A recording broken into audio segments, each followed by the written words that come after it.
शहर की उस ऊंची इमारत की 7वीं मंजिल पर बने फ्लैट में सुबह की धूप खिड़की से छनकर अंदर आ रही थी। लेकिन कमरे के भीतर एक अजीब सी ठंडक पसरी हुई थी। ये ठंडक मौसम की नहीं थी, बल्कि दो लोगों के बीच पनप चुकी उस दूरी की थी जो अब शब्दों से ज्यादा उनकी चुप्पियों में बोलती थी। आरव और नीलिमा शादी के 8 साल बाद एक ही छत के नीचे रहते हुए भी जैसे दो अलग अलग दुनियाओं में जी रहे थे। नीलिमा रसोई में खड़ी चाय बना रही थी। गैस पर चढ़ी केतली की सीटी तेज होती जा रही थी, लेकिन उसका ध्यान कहीं और था। आंखों के सामने बीते सालों की तस्वीरें तैर रही थीं। वही आरव जो कभी सुबह उठते ही सबसे पहले उसे गुड मॉर्निंग कहता था, जो ऑफिस जाते समय उसके माथे पर हल्की सी मुस्कान छोड़ जाता था। आज वही आरव सामने वाले कमरे में बैठा लैपटॉप पर काम कर रहा था, बिना ये पूछे कि वो ठीक है या नहीं। केतली की सीटी अचानक बहुत तेज हो गई। नीलिमा ने झुंझलाकर गैस बंद की। चाय कप में डालते हुए उसके हाथ हल्के से कांप गए।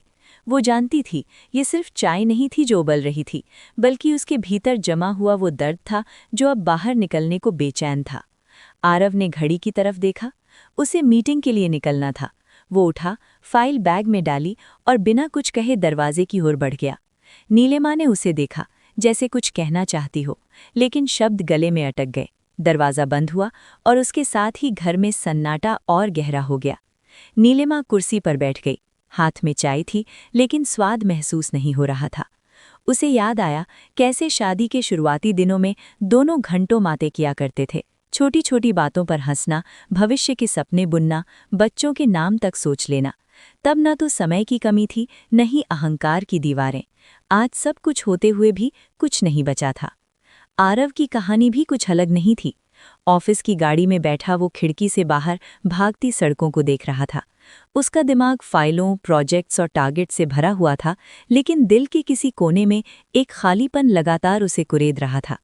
उसे लगता था कि वो सब कुछ कर रहा है, घर के लिए, भविष्य के लिए, फिर भी नीलिमा उससे खुश क्यों नहीं है। उसे अक्सर लगता कि नीलिमा बदल गई है।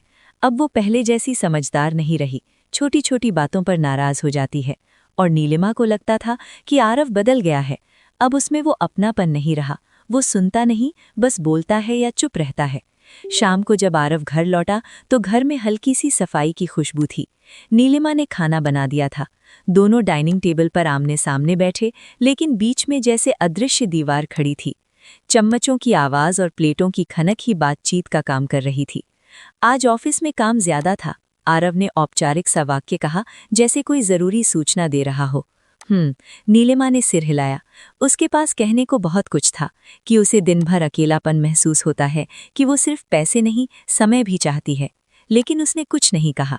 रात को बिस्तर पर दोनों पीठ किए लेटे थे। कमरे की लाइट बंद थी, लेकिन मन के भीतर उजाला भी नहीं था। नीलिमा की आंखों से आंसू चुपचाप तकिए में समा रहे थे। आरव जाग रहा था, पर उसने करवट नहीं बदली। शायद वो भी डरता था, अगर बात शुरू हुई तो कहीं सब बिखर न जाए। उसी रात नीलिमा को नींद नहीं आई। वो उठकर बालकनी में चली गई। ठंडी हवा उसके चेहरे से टकराई। नीचे शहर जगमगा रहा था, हजारों लोग, हजारों कहानियां। उसने सोचा, क्या हर रिश्ते का यही अंजाम होता है? क्या प्यार का मतलब धीरे धीरे आदत बन जाना है? उसे याद आया, माँ कहा करती थी, शादी समझौते से चलती है। लेकिन नीलिमा सोचती थी, क्या हर समझौते में एक ही इंसान खुद को तोड़ता रहे? अगले दिन आरव के माता पिता आने वाले थे। ये बात दोनों को पता थी, लेकिन किसी ने जिक्र नहीं किया। नीलिमा जानती थी, सास ससुर के सामने सब कुछ सामान्य दिखाना होगा, मुस्कान ओढ़नी होगी, जैसे सब ठीक है। जब वे आए, घर में अचानक आवाजें भर गईं। माँ बाप की बातें, हंसी, पुराने किस्से। नीलिमा ने पूरी कोशिश की कि सब कुछ सही लगे। आरव भी सामान्य दिख रहा था, लेकिन दोनों जानते थे ये सब एक अभिनय है। रात को आरव की माँ ने नीलिमा से धीरे से पूछा, सब ठीक है ना बेटा? नीलिमा मुस्कुरा दी, हाँ माँ, सब ठीक है। लेकिन उस मुस्कान के पीछे एक टूटा हुआ दिल छिपा था। उस रात नीलिमा ने फैसला किया, अब वो चुप नहीं रहेगी। अगर ये दूरी यूं ही बढ़ती रही तो एक दिन रिश्ता सिर्फ नाम का रह जाएगा। उसे नहीं पता था कि ये बात आरव को पास लाएगी या और दूर कर देगी, लेकिन वो कोशिश जरूर करना चाहती थी।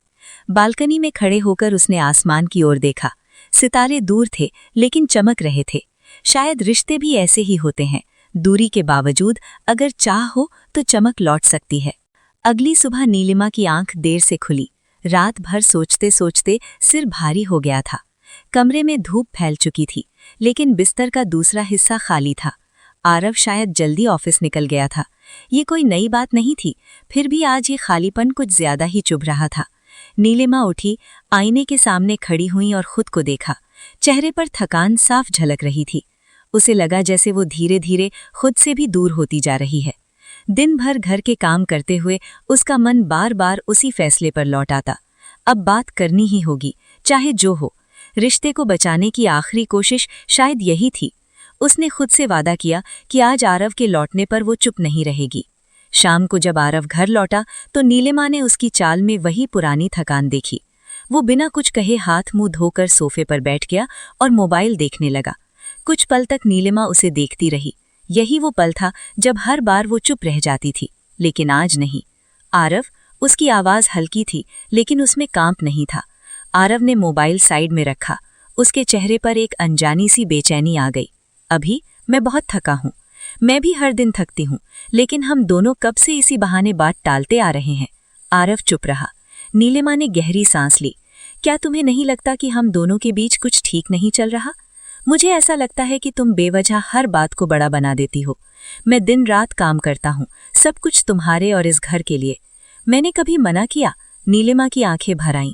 लेकिन क्या सिर्फ पैसा ही सब कुछ होता है आरव? क्या तुम्हारे पास मेरे लिए समय नहीं हो सकता? आरव कुर्सी से उठ खड़ा हुआ। समय? तुम्हें पता है मेरी जिम्मेदारियां क्या हैं? हर बार यही शिकायत, यही रोना। ये शब्द नीलिमा के दिल में चुभ गए। रोना? उसने खुद को संभालते हुए कहा, अगर अपने पति से बात करना रोना है तो हाँ, मैं रो रही हूं। कमरे में सन्नाटा छा गया। बाहर से आती ट्रैफिक की आवाज तक साफ सुनाई दे रही थी। आरव को अचानक लगा कि बात उसके हाथ से निकल रही है, लेकिन उसका अहंकार उसे पीछे हटने नहीं दे रहा था। तुम बदल गई हो नीलिमा, उसने कहा। पहले तुम समझती थीं। नीलिमा हल्के से हंसी, लेकिन उस हंसी में दर्द था। और तुम नहीं बदले? पहले तुम सुनते थे आरव, अब तुम सिर्फ जवाब देते हो या चुप हो जाते हो। उस रात पहली बार दोनों ने एक दूसरे पर जमा हुए सारे गिले शिकवे उंडेल दिए। पुराने झगड़े, अधूरी उम्मीदें, वो सारी बातें जो सालों से दबती चली आ रही थीं, आज बाहर आ गईं। आवाजें ऊंची हुईं, आंसू बहे और शब्द हथियार बन गए। कभी सोचा है मैं यहाँ कितनी अकेली हूँ? नीलिमा ने रोते हुए कहा। इस घर में रहते हुए भी। आरव के पास कोई जवाब नहीं था। वो खिड़की की तरफ देखने लगा। शायद पहली बार उसे एहसास हुआ कि उसकी चुप्पी ने कितनी गहरी चोट दी है। रात बहुत भारी थी। दोनों अलग अलग कमरों में सोए। नींद किसी को नहीं आई। आरव को नीलिमा की बातें बार बार याद आ रही थीं। उसे लगा, क्या सच में वो इतना दूर चला गया है? अगले कुछ दिन अजीब से गुजरे। न लड़ाई, न बातचीत, बस औपचारिकता। नीलिमा अपने काम में लगी रहती, आरव ऑफिस में खुद को डुबो देता। लेकिन अब ये दूरी पहले जैसी सहज नहीं थी, ये चुभने लगी थी। एक दिन नीलिमा अपनी सहेली माया से मिली। माया ने उसे ध्यान से सुना और बस इतना कहा, हर रिश्ता बचाया जा सकता है, लेकिन दोनों को कोशिश करनी होती है। अकेले लड़कर थक जाओगी। ये शब्द नीलिमा के दिल में बैठ गए। उधर आरव भी ऑफिस में अपने सीनियर की बातें सुन रहा था, जो तलाक के बाद अकेला जीवन जी रहा था। उसकी सुनी बातें आरव को डराने लगीं। उसे पहली बार लगा कि अगर उसने अब भी कुछ नहीं किया तो शायद बहुत देर हो जाएगी। उस शाम आरव जल्दी घर आया। नीलिमा रसोई में थी। उसने उसे पीछे से पुकारा, नीलिमा। नीलिमा रुकी, लेकिन पलटी नहीं। मुझे माफ कर दो, आरव ने धीमे स्वर में कहा। शायद मैं तुम्हें समझ नहीं पाया। नीलिमा की आंखों से आंसू गिर पड़े। वो मुड़ी। दोनों की नजरें मिली, कई दिनों बाद। ये कोई समाधान नहीं था, बस एक शुरुआत थी। लेकिन क्या ये शुरुआत रिश्ते को बचा पाएगी, या ये सिर्फ एक अस्थायी ठहराव है? इसका जवाब अभी बाकी था। आरव के मुझे माफ कर दो कहने के बाद भी सब कुछ अचानक ठीक नहीं हो गया। शब्द कह देना आसान था, लेकिन उनके पीछे छुपी आदतें, सालों की दूरी और भावनात्मक थकान इतनी जल्दी मिटने वाली नहीं थी। नीलिमा चुपचाप खड़ी रही।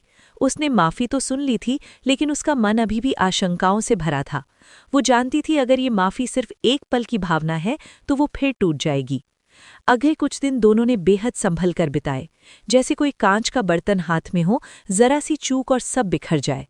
आरिफ कोशिश करने लगा कि समय पर घर आए, नीलिमा से बात करे, लेकिन ये सब उसे बनावटी सा लग रहा था। नीलिमा ये महसूस कर रही थीं। उसे डर था कि कहीं ये बदलाव सिर्फ अपराध बोध का नतीजा न हो। एक रविवार को नीलिमा ने साफ साफ कहा, आरफ, मुझे दिखावे की कोशिश नहीं चाहिए, मुझे सच चाहिए। अगर तुम सच में मेरे साथ चलना चाहते हो तो हमें खुद को बदलना होगा, वरना ये रिश्ता बस नाम का रह जाएगा। आरफ देर तक चुप रहा, फिर बोला, मुझे डर लगता है नीलिमा, मैं असफल नहीं होना चाहता, न काम में न जिंदगी में। शायद इसी डर में मैंने तुम्हें खो दिया। नीलिमा ने पहली बार उसकी आंखों में असहायता देखी। उसे एहसास हुआ कि वो सिर्फ लापरवाह पति नहीं था, बल्कि एक ऐसा इंसान भी था जो अपने ही बोझ में दबा हुआ था। लेकिन ये समझ रिश्ते को अपने आप नहीं बचा सकती थी। दोनों ने तय किया कि कुछ समय के लिए वे अपनी अपनी जिंदगी को थोड़ा अलग नज़र से देखेंगे। नीलिमा 1 हफ्ते के लिए मायके चली गई। ये अलगाव सज़ा नहीं था, बल्कि सोचने का मौका था। वहां रहकर उसने खुद से सवाल किए, क्या वो अब भी आरफ से प्यार करती है या सिर्फ आदत में बंधी है? क्या वो इस रिश्ते में खुद को फिर से पा सकती है? उधर आरफ खाली घर में हर चीज़ में नीलिमा को महसूस करता रहा। उसकी चाय की आदतें, किताबें, खामोश मौजूदगी, सब कुछ। पहली बार उसे समझ आया कि नीलिमा उसकी जिंदगी का हिस्सा नहीं बल्कि केंद्र थी, जिसे उसने नज़रअंदाज कर दिया था। एक रात उसने नीलिमा को फ़ोन किया। लंबी खामोशी के बाद बस इतना कहा, अगर तुम लौटो तो मैं वादा नहीं करता कि सब परफेक्ट होगा, लेकिन मैं कोशिश करूंगा, रोज़। नीलिमा की आंखें भर आईं। उसने भी सच कहा, मैं भी बदलना चाहती हूँ आरफ, लेकिन अब खुद को खोकर नहीं। जब नीलिमा वापस लौटी तो घर वही था, लेकिन माहौल बदला हुआ था। दोनों ने तय किया कि वो बात करेंगे, हर हफ्ते, खुलकर। न शिकायतों की लिस्ट, न पुराने घावों की गिनती, बस ईमानदारी। धीरे धीरे रिश्ते में एक नई समझ पनपने लगी। प्यार वैसा नहीं रहा जैसा शादी के शुरू में था। अब वो शांत था, पर गहरा। कभी कभी मतभेद होते, कभी पुरानी आदतें सिर उठाती, लेकिन अब चुप्पी दीवार नहीं बनती थी। नीलिमा ने फिर से लिखना शुरू किया, डायरी में, खुद के लिए। आरव ने काम और जिंदगी के बीच संतुलन सीखना शुरू किया। वे परफेक्ट कपल नहीं बने, लेकिन सच्चे साथी बनने लगे। एक शाम बैल्कनी में खड़े होकर दोनों शहर की रोशनी देख रहे थे। वही जगह जहां कभी नीलिमा अकेले खड़े होकर सवाल करती थी, आज आरव उसके पास था। दूरी फिर बढ़ सकती है, नीलिमा ने कहा। आरव ने उसका हाथ थाम लिया, लेकिन अब हमें रास्ता पता है। शायद यही रिश्तों की सच्चाई है। हर कहानी का अंत सुखांत या दुखांत नहीं होता। कुछ कहानियां बस चलती रहती हैं, रोज नए फैसलों के साथ।